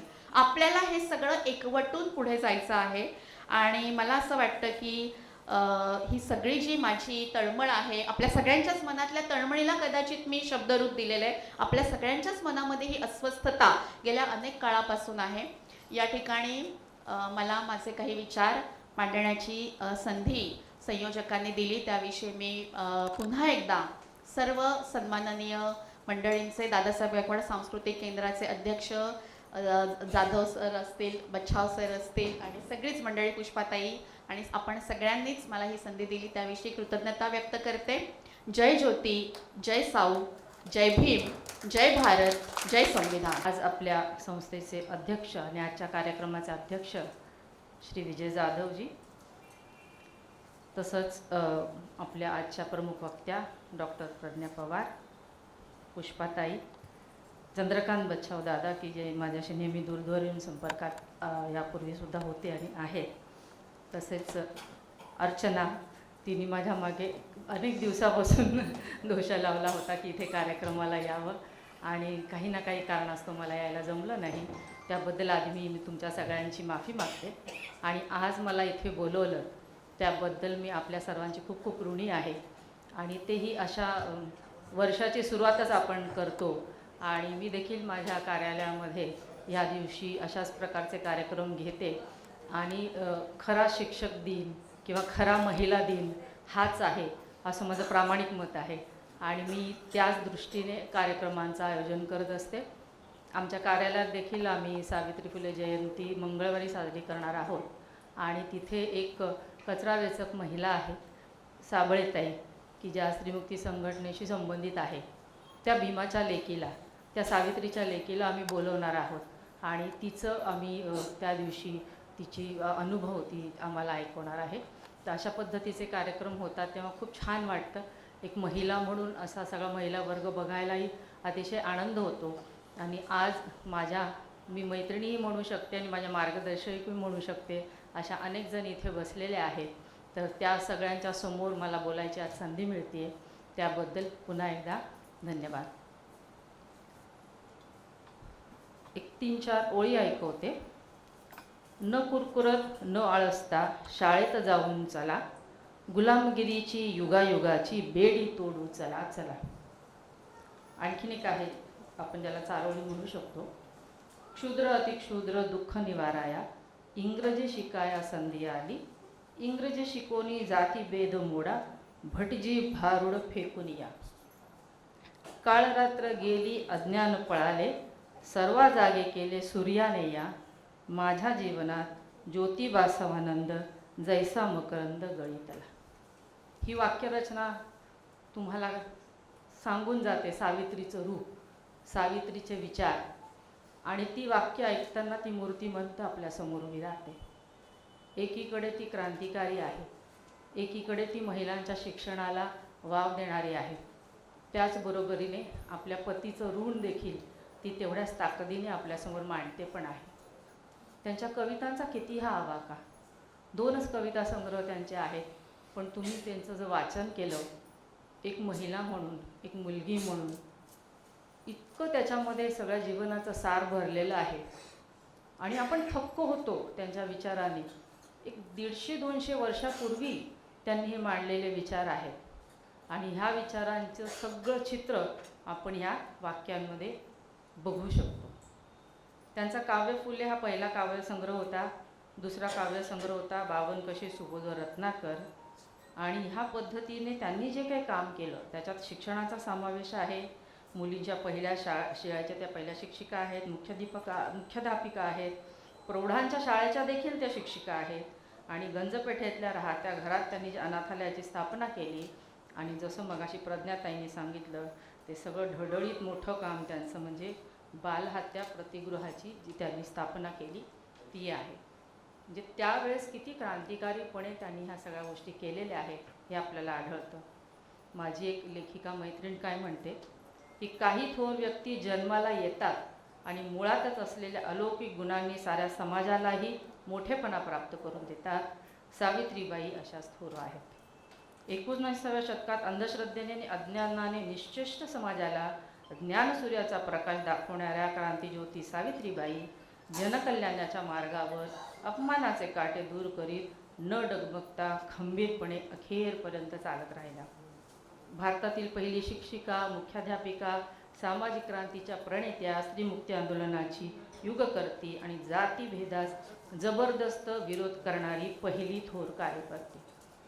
ज्योतिराव फुल्यांनी आपल्या दिव्य ज्ञानाच्या ज्योतीने प्रज्वलित केलेली एक तेजस्वी ज्योत जी स्वयंप्रकाशित झाली, स्वयंप्रकाशाने तळपत असताना त्या क्रांती ज्वालेने स्त्रियांना, वंचितांना, दीनदुबळ्यांना इतकंच नाही तर साऱ्या समाजाला प्रकाशमय केलं. प्रचंड बुद्धिमत्ता आणि बाणा घेऊन आलेल्या सावित्रीबाईचे जीवनगाथा म्हणजे एक धगधगतं अग्निकुंडच आहे जे निष्काम सेवेने सतत कार्यरत राहतं. स्वतःच्या कार्यावरची अढळ निष्ठा, विद्येचा व्यासंग, विलक्षण चिकाटी, सामाजिक क्रांतीची दूरदृष्टी, कठोर तत्वनिष्ठा आणि मानवतेच्या कैवारी अशा त्यांच्या व्यक्तिमत्वातील विविध पैलूंमुळे त्यांच्या चरित्रास तेजोवलय प्राप्त झालेलं आहे. पूर्वीच्या काळी केशवपन, सतीची चाल, बालहत्या, भ्रूणहत्या, अंधश्रद्धा अशा अनिष्ट प्रथांनी समाजाला ग्रासलेलं होतं. स्त्रीचं दुःख पराकाठीला पोहोचलं की स्वतःचा जीव देऊन ती मोकळी व्हायची, कारण तिच्या छळांना कुठलीच सीमा नव्हती. गुलामीचं जीवन तिला जगायला लागत होतं. 150 वर्षापूर्वी सावित्रीबाईंनी ज्ञानाचा दिवा लावून स्त्रीच्या जीवनात प्रकाश आणला. आज मागं वळून पाहताना इतक्या वर्षानंतरही त्या स्त्रीची अवहेलना संपलेली नाही. आजच्या काळातही हुंड्याची मागणी करणं, धमकी देणं, महिलेला मूल होत नसल्यास पतीने दुसरा विवाह करणं, केवळ मुलीच होतात म्हणून स्त्रीला दोषी मानून तिचं सतत मानहानी करणं, तिला नातेवाईकापासून, मित्रमैत्रिणींपासून तोडणं, हे प्रकार आजही होतात. स्त्रीला नोकरी करायला प्रतिबंध करायची, तिची मालमत्ता, दागिने तिच्या परवानगीशिवाय विकायची, तिने कमवलेले पैसे तिच्या हातात द्यायचे नाही, पैसे खर्च करण्याची तिची परवानगी न देणे अशा घटना नित्यच घरोघरी अजूनही घडताना दिसतात. शिक्षणाने मनुष्य सुशिक्षित झाला, पण तो सुसंस्कृत किंवा सदाचारी झाला आहे का हा खरा प्रश्न आज आपल्यासमोर पडतो. आपल्याकडे केवळ अशिक्षित आणि खेड्यामधल्या महिलांवर अत्याचार होतात असं नाही आहे, तर शहरी आणि सुशिक्षित अशा असलेल्या घरांमध्ये महिलांवरती अत्याचाराचं प्रमाण दिवसेंदिवस वाढत चाललेलं आहे. आर्थिकदृष्ट्या पतीवर अवलंबून ज्या स्त्रिया असतात त्यांच्या तर दुःखाला कुठलाच पारावर नाही आहे. आजही तयार स्त्रियांचं आयुष्य हे अत्यंत अपार कष्ट करणारं असं आहे. मी कामगार विभागामध्ये काम करते. काम करीत असताना अनेक कामकरी स्त्रिया माझ्या निदर्शनास येतात. त्याच्यामध्ये ऊसतोड कामगार आल्या, घरेलू कामगार आल्या, कचरापट्टीवरती काम करणाऱ्या कामगार आल्या. अजूनही त्यांचे सर्वांचे प्रश्न हे तितकेच सत्य आहेत आणि हे सर्व प्रश्नांच्यावरती आपण दुर्लक्ष करतो की काय कुठेतरी असं वाटायला लागतं. आत्ता असलेले कामगार कायदे हे त्यासाठी पुरेसे नसतात, कारण कामगार कायद्यांखाली जर केवळ आम्ही कारवाई करायला गेलो तर बाकीच्या सामाजिक गोष्टींचं काय हा प्रश्न तिथे उभा राहिलेला असतो. अजूनही ग्रामीण भागातल्या ज्या भूमिहीन शेतमजूर म्हणून काम करणाऱ्या स्त्रिया आहेत त्यांची संख्या मोठी आहे. आयुष्य कुटुंबाचं पालन पोषण करण्यात पूर्णपणे त्यांचं खर्च होतं. घरामध्ये इंधन आणण्यासाठी, लाकूड फाटा जळण आणण्यासाठी त्यांना अजूनही दूर पायपीट करायला लागते. प्यायला पाणी मिळत नाही. पाणी आणण्यासाठी 3-3, 4-4 मैले किंवा खासखळ्यातून कुठून तरी पाणी आणणं हे त्यांना अजूनही करायला लागतं. सध्याचं माहिती तंत्रज्ञान जे युग आहे त्या युगाचे जेवढे फायदे आहेत त्याच्यातले काही गोष्टींचा जो मिसयूज केला गेला असं आपण म्हणू शकतो. तर त्याच्यातला एक प्रकार आहे तो दूरदर्शनवरच्या अतिशय भाक्कड अशा मालिका, आणि ज्याच्यामध्ये स्त्री वर्गाला गुंडाळून ठेवलं जातं, त्याच्यामध्ये अडकवून ठेवलं जातं. मग त्याच्यातून बालिका वधूसारख्या सिरियल्समधून नको त्या प्रथांचं उदारीकरण केलं जातं आणि ह्या सगळ्या गोष्टींच्या संदर्भामध्ये महिलांचं पूर्ण मन जे आहे ते अशा गोष्टींमध्ये गुंतवून त्यांना खऱ्या ज्या त्यांचा डेव्हलपमेंट व्हायला हवी तिकडे वळूच दिलं जात नाही असं वाटतं. आणि मग काय होतं तर जे काही सावित्रीबाई फुले आणि ह्यांनी आपल्यासमोर मांडलेलं आहे किंवा त्यांनी ज्या गोष्टी आपल्याला समोर दिलेल्या आहे त्याच्या बाबतीमध्ये आपण अतिशय अनभिज्ञच राहतो आणि आपण अजूनही त्या चक्रात अडकतो. परवाच लोकसत्तामध्ये माझ्या वाचनामध्ये बातमी आली की महिला बाल विकास मंत्री जे आहे त्यांच्या स्वतःच्या जिल्ह्यामध्येच सर्वात जास्त बालविवाहांचं प्रमाण आहे. जवळजवळ फक्त नावाला 12 बालविवाह हे थांबवले गेलेत आणि त्यांच्यावर खटले टाकले गेलेत. म्हणजे हे समोर आलेल्या गोष्टी, म्हणजे ह्याच्या 100 पटीने खऱ्या आयुष्यामध्ये हे घडत असेल. काय म्हणावं या परिस्थितीला आपण. महात्मा फुले आणि सावित्रीबाईंनी स्वतः उपाशी राहून दरिद्री अवस्थेत जगून समाजातील गरीब मुलांचं पालन पोषण केलं. शाळेत आलेल्या बालहत्या प्रतिगृहातील मुलामुलींना खाऊ पिऊ घातलं. त्यांच्या निरपेक्ष समाजसेवेचं मोल आज अधिक जाणवतं. त्यांनी केलेलं कार्य कवडी मोल तर ठरणार नाही ना अशी कुठेतरी भीती वाटू लागते.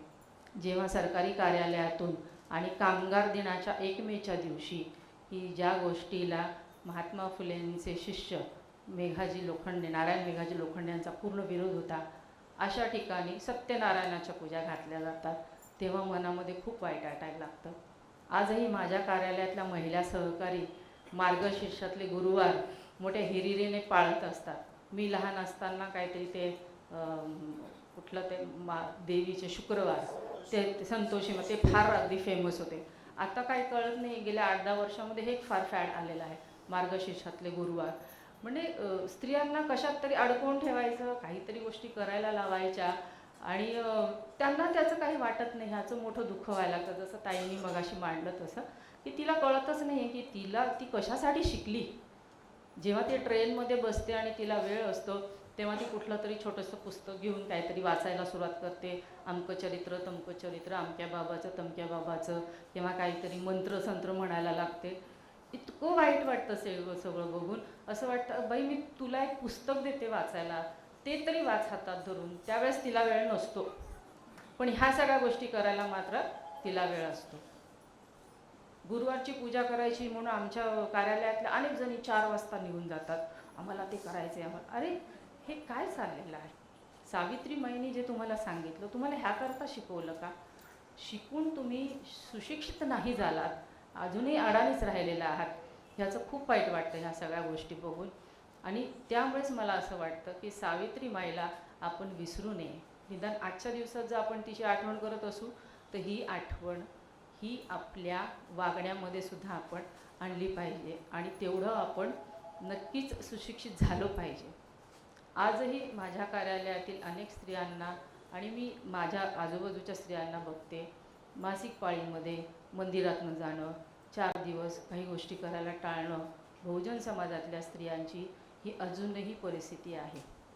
एका डॉक्टरनी स्टडी करून हे जाणून दिलेलं आहे की आपल्याकडे गणपती आले, नवरात्री आले की आपल्या गर्भनिरोधक गोळ्यांचे खप 10 पटीने वाढतात. पण त्याचा त्या स्त्रीच्या आयुष्यावर, तिच्या शरीरावर किती दुष्परिणाम होतो ह्याचा ती विचारच करत नाही. जी गोष्ट सृजनात्मक आहे, ज्याच्यामुळे ही सृष्टी निर्माण झाली, ती गोष्ट वाईट कशी असू शकते? मग ह्या सगळ्या समाजसुधारकांनी आपल्याला आत्तापर्यंत शिकवलं, त्याचं आपण काय, कुठल्या पद्धतीने आपण ते घेतलेलं आहे? तर त्यामुळे ह्या अशा ज्या प्रथा आहेत त्या प्रथांच्या संदर्भात नक्कीच आपण सुजाण स्त्रियांनी विचार करावा. मी असं समजते की आज इथे उपस्थित असलेल्या सगळ्या ह्या आंबेडकरी स्त्रिया आहेत आणि ह्या अशा मूर्ख प्रथांना थारा देणाऱ्या नाहीत. बरोबर? प्रत्येक स्त्रीने आपल्या आसपासच्या इतर समाजातल्या 1-4 स्त्रियांना जरी हे समजावून सांगितलं की बाई तू ह्या पद्धतीने करू नकोस, मासिक पाळी पुढे ढकलणं हे हिताचं नाही, किंवा ह्या नको त्या जंजाळामध्ये अडकू नकोस, तर थोडं तरी त्यांच्या मनामध्ये ह्या गोष्टी जातील.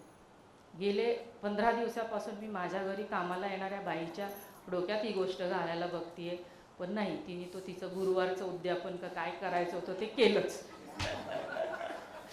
अगदी सुट्टी घेऊन केलं. म्हणजे आपल्याला सतत त्यांच्या कानाशी लागायला लागणार आहे, गुणगुण करायला लागणार आहे, आणि तरच काहीतरी त्याच्यामध्ये फरक पडू शकेल. आता ती तर थोडी अशिक्षित आहे किंवा थोडीशी खालच्या वर्गातली आहे, तिला समजायला कदाचित वेळ लागेल, पण निदान आपल्या सहकारी स्त्रिया ज्या असतील त्या तरी काहीतरी ह्याच्यातून बोध घेतील असं मला वाटतं. या सगळ्या आत्ताच्या काळामध्ये मगाशीचं जे अथर्व शीर्षाचं उदाहरण दिलं ताईंनी, ते पण तो फोटो पेपरमध्ये बघितला की मला असं होतं ते एकेकीला जाऊन जोडपावरती काय, आणि फुलेवाड्यासमोर बसून त्या हे नाटक करत असतात. तर ते आणखीन विदारक दृश्य आहे आणि सगळ्या पेपरवर अगदी पहिल्या पानावर ते दिलेलं असतं.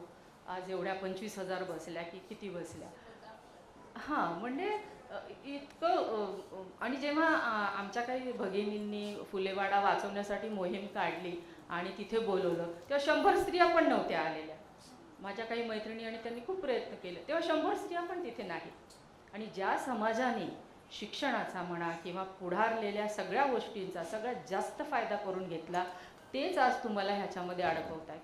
आणि त्याच्यामध्ये अडकून स्त्रिया जास्त त्या गोष्टींना बळी पडत आहेत, ह्याचं आणखीन वाईट वाटतं.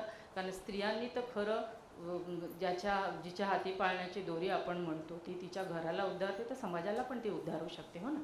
तर त्यामुळे हा एक मला खटकणारा नेहमीचा खूप मुद्दा आहे की स्त्रियांनी ह्या सगळ्या जंजाळातून बाहेर पडावं. आणि एक भगिनी म्हणून, एक बहीण म्हणून, एक तुमची सहकारिणी म्हणून मी आणखीन एक सल्ला देऊ इच्छिते 2 गोष्टींमध्ये. एक आहे ते स्वतःचं आरोग्य सांभाळणं. आरोग्य सांभाळण्यासाठी शारीरिक मानसिक दोन्ही आरोग्य सांभाळायचं आहे. वाचन करायचे मानसिक आरोग्यासाठी, आणि शारीरिकसाठी योगा करा. स्वतःसाठी मी प्रत्येकीला म्हणेल एक सकाळचा अर्धा तास तरी द्या. वॉकिंगला जा, काही मेडिटेशन करा. ही गोष्ट फारशी अवघड नाही आहे. माझ्यासोबत देखील कामकरी सगळ्या जेवढ्या माझ्या स्त्रिया आहेत किंवा सहकारी आहेत, त्यांना तिथे नाही जमलं तर आम्ही हा प्रयत्न करतो, ऑफिसमध्ये थोडं एक 15-20 मिनटं काढून काही योगासनं करतील, काही एक्सरसाइजेस करतील, मेडिटेशन करतील. हा प्रयत्न आम्ही तिथेसुद्धा करतो. विरोध होतो मोठ्या मोठ्या अधिकाऱ्यांचा, ऑफिसच्या वेळेत तुम्ही हे करताय. पण आज तीच तर पॉलिसी आहे. मोठ्या मोठ्या IT कंपनीजमध्ये त्यांनी जिम ठेवलेले आहेत, मेडिटेशन सेंटर ठेवलेलं आहे. तुमचं कामही करा, आरोग्यही सांभाळा. त्यामुळे माझ्या सगळ्या महिलांना मी एक आवाहन करेन, एक तर स्वतःचं डाएट व्यवस्थित पाळा. सगळ्यांनी खाल्ल्यानंतर जे काय उरले ते माझ्या पोटात फ्रीजसारखं कोंबू नका. सजगपणे खा, जास्त काय नाही. रात्री तुम्ही, मी सांगते, 4 बदाम भिजत घाला आणि 2 अक्रोड, एवढं जरी रोज सकाळी तुम्ही खाल्लं तरी बऱ्यापैकी सकस गोष्टी तुमच्या पोटात जातील. त्यामुळे भान ठेवून खा आणि भान ठेवून व्यायाम करा. एक्झर्शन नका करू, एक्सरसाइज करा. हे 2 गोष्टी मी तुम्हाला मनापासून सांगा अशा मला वाटल्या म्हणून सांगते. कारण मी देखील स्वतःच्या आयुष्यात ह्या गोष्टी पाळते आणि म्हणूनच आज सगळं घरचा काम, ऑफिसचं काम, त्याचबरोबरीने सामाजिक काम देखील करण्यासाठी मी वेळ काढू शकते. आणि सगळ्यात शेवटी महत्त्वाचं, पुरुष आणि महिला दोघांनाही पे बॅक टू सोसायटी. आज ह्या सगळ्या मोठ्या मोठ्या लोकांमुळे आपण इथे पोहोचलेलो आहोत. तर आपल्यापुरतंच हे डेव्हलपमेंट ठेवू नका, तर समाजाला कसं पुढं नेता येईल ते बघितलं हवं. तुम्हाला जमेल तसं विद्यार्थ्यांना शिकवायला जा, जमेल त्या पद्धतीने त्यांचे काही शारीरिक शिक्षणाच्या क्रिया घ्या, त्यांच्याशी चर्चा करा, बोला. पैसे देऊनच तुम्ही पे बॅक टू सोसायटी केलं पाहिजे असं काही नाही आहे. आठवड्यात 8 दिवस आहेत, एखाद्या दिवसाचे 2 तास द्या समाजासाठी. माझ्या कितीतरी मैत्रिणी आहेत की त्या आदिवासी शाळेमध्ये शिकवायला जातात, लायब्ररी काढलेल्या. इथे तर तुमचा खूप सुंदर सेटअप आहे. अनेक वर्षापासून मला येण्याची इच्छा होती आणि आज ताईंनी जे काही सांगितलं कार्य चाललेलं आहे ते ऐकून मला खूप छान वाटलं की म्हणजे तुम्ही मानसिक काळजी पण घेताय आणि शारीरिक पण घेताय. स्विमिंग पूल आहे, जिम आहे, बरोबरीने लायब्ररी पण आहे आणि हे असं आपल्या सगळ्यांना भेटून एकमेकांशी बोलायचं स्थान पण आहे. तर मी पुन्हा एकदा तुमच्या ह्या संस्थेच्या संपूर्ण कार्याचं खूप खूप खूप कौतुक करते आणि हे असंच शतकानुशतकं हे कार्य चालू देत. आता आहे त्याच्या 10 पटीने ते वाढू देत. माझाही खालीचा वाटा ह्याच्यामध्ये मी नक्की उचलेल आणि पुन्हा एकदा मला इथे बोलवल्याबद्दल आपल्या सगळ्यांचे खूप खूप आभार. जय भीम, जय संविधान. Thank you Lokhande madam. आजच्या परिस्थितीचे, आजच्या समाजाच्या परिस्थितीचे तुम्ही आमच्यासमोर फॅक्ट्स ठेवले, त्याच्याबद्दल आम्ही तुमचे आभारी आहोत. आता मी आपल्या संस्थेचे अध्यक्ष माननीय विजय जाधव यांना विनंती करते की त्यांनी मार्गदर्शनपर 2 शब्द बोलावे. स्त्री शिक्षणाची मुहूर्त रोवली आणि तिथून सुरुवात केली म्हणून त्यांना आपण क्रांती ज्योतिष सावित्रीबाई फुले म्हणतो. परंतु ज्या डॉक्टर बाबासाहेब आंबेडकरांनी स्त्रियांना राज्यघटनेमध्ये समान हक्क दिले, ते आज पुरुषांच्या बरोबरीने राहत. आज आम्ही सगळे जगतोय ते बाबासाहेब आंबेडकरांची कृपा आहे. आता आमच्या प्रज्ञाताईंनी सांगितलं की तो अमित शहा सारखा माणूस तो बाबासाहेबांसोबत बोलतोय आणि आमचा एक नेता सांगतोय त्यांचा बोलण्याचा उद्देश तसा नव्हता. म्हणजे त्यांच्या बोलण्याचा उद्देश काय आहे यांना, तेव्हा आपल्यातली लाचारी आहे फार वाढत चाललेली आहे. आपल्यातली जोपर्यंत लाचारी जाणार नाही, काही दिवसांनी असं हे प्रसंग येईल की बाबासाहेबांचं नाव देखील ते लोक नाहीसं करायचा प्रयत्न करतील. ते होणं शक्य नाही, पण लाचारी जोपर्यंत सोडत नाही त्याच्याचं फार दुःख वाटतं. आम्ही तरुणपणामध्ये आम्ही खूप लढा लढलेल्या आहेत, मारे खाल्ले, मारे दिलेले आहे आम्ही. परंतु आजच्यासारखी लाचारी आम्हाला इतकी कधी पाहिलेली नाही. स्वतःची शरम स्वतःलाच वाटते. मी पुन्हा सगळ्यांचे आभार मानतो आणि आता आपल्या सगळ्यांच्या आलेल्या ताईंचं आणि आमच्या सगळ्यांचे आभार मानतो. छान आमच्या ताईंनी पण फार छान सांगितलेलं आहे. खरं म्हणजे खूपच बोलण्यासारखं आहे आणि एखाद अजून त्याला वेळ मिळाला, वेळ झालेला आहे.